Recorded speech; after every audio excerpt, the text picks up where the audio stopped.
So some of the other things that we talked about as challenges is luxury homes that do not have any bedrooms on the main floor. So tell me about that from your experience and what kinds of things we can do to work around that.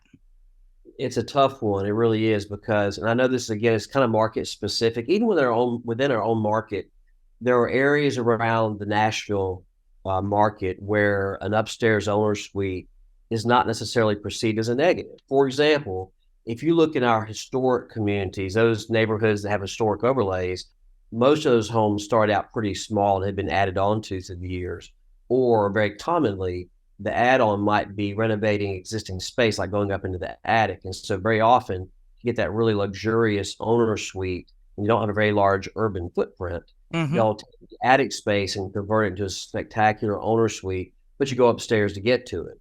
And these are homes that don't have spaces for elevators either. But that's become such a common formula that it's not uncommon to see an upstairs owner suite in areas like this. And it's not a perceived negative.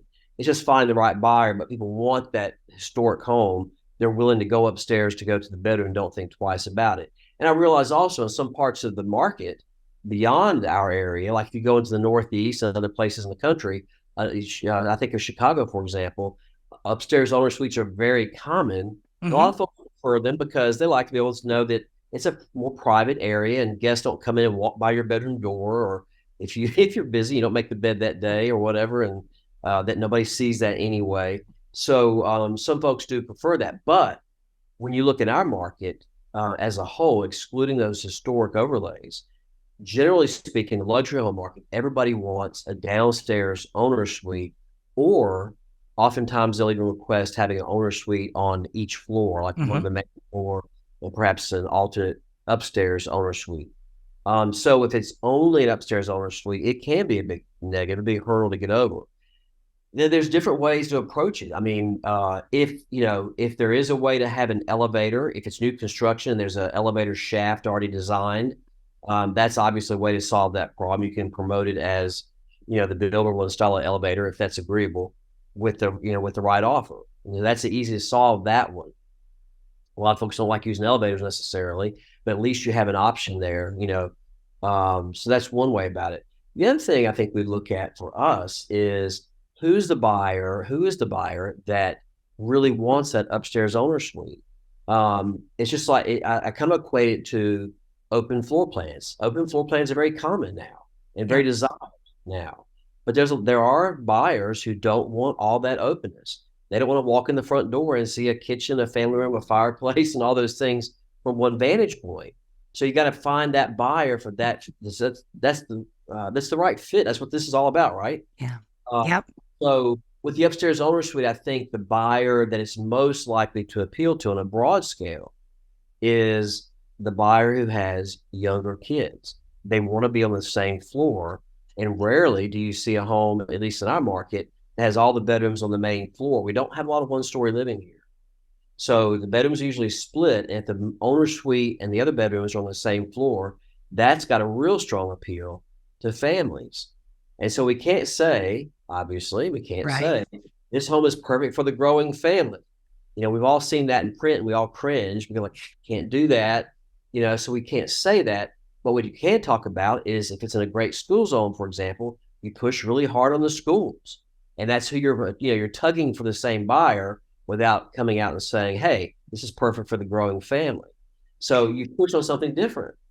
And from the fair housing standpoint, I want to make it absolutely clear to all of the listeners that by all means, we would sell these houses to people with families, people without, doesn't matter one way or the other, right? So it's not steering or really a fair housing issue. It's just about strategies to reach the most logical, as you said it earlier, pool of buyers. Yeah, absolutely. It's really funny too. We had one of our listeners, I know you're going to talk about this in a few minutes, that talked about um, embracing the negative, and it's something you can't change. That's an example we just talked about. You can't change the negative, just focus on the positives. And one of the scenarios that comes to mind there, Tammy, is we had a home that had like a 10-car garage, Yeah. pretty dang unusual. But it did not. But a lot of the other aspects of the home were undesirable. It wasn't updated. It needed to be painted, updated. It wasn't a great lot, but it had that 10-car garage. And so we're at first we were approaching it from what can we do to make the other aspects of the home much more desirable, because it wasn't overpriced. We had it priced appropriately, but people kept talking about they didn't like the kitchen needed updating or whatever. So we talked about, Tami, how if you have a buyer, if you have a house rather that has a very specific buyer need and has deficiencies, rather than trying to figure out how to change things you really can't change or can't change easily, focus on the positive. So in this case, talking about the 10-car garage, there are buyers out there that it's all about the garage and the house is just attached. And so we kind of changed our whole marketing plan and said, let's quit focusing on dodging the issues and really target who is that buyer that needs the 10-car garage. So we looked at car collectors. Where do car collectors gather? How they advertised each other for car shows? Where are those mailing lists? What are those events? How can we get in front of those people?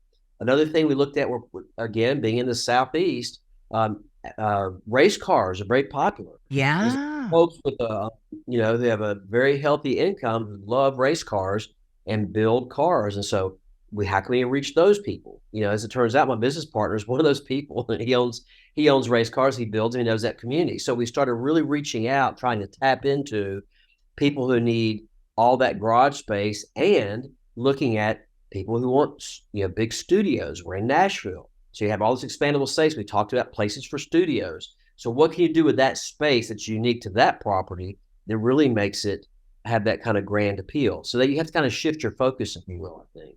And I love the idea. I'm thinking in the back of my head. So 10-car garage that comes with a house, Oh right? yeah. The house is just a bonus, right?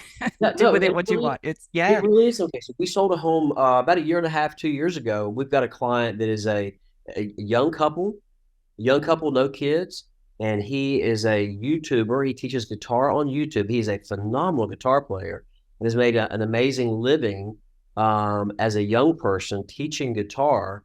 And they were wanting to buy a home, and every home they looked at, all he cared about was, where's my studio space going to be, and how can I build this out? So if he had that studio space, then the rest of the home, as long as she liked it, he's happy. And so the hunt began to be all about finding studio space in the right part of town and in the right price range, and what was attached to that need to appeal to his wife. It was a very interesting home search. They ended up buying a gorgeous home in a historic district, the Belmont district near Belmont University. And it had one of these detached garages with a beautiful space over the garage. It was designed for like an in-law suite or a guest suite, teen suite, whatever, but it made the perfect studio. So it was a very different approach to looking for a home. And so we were looking at it from the buyer's standpoint in this case.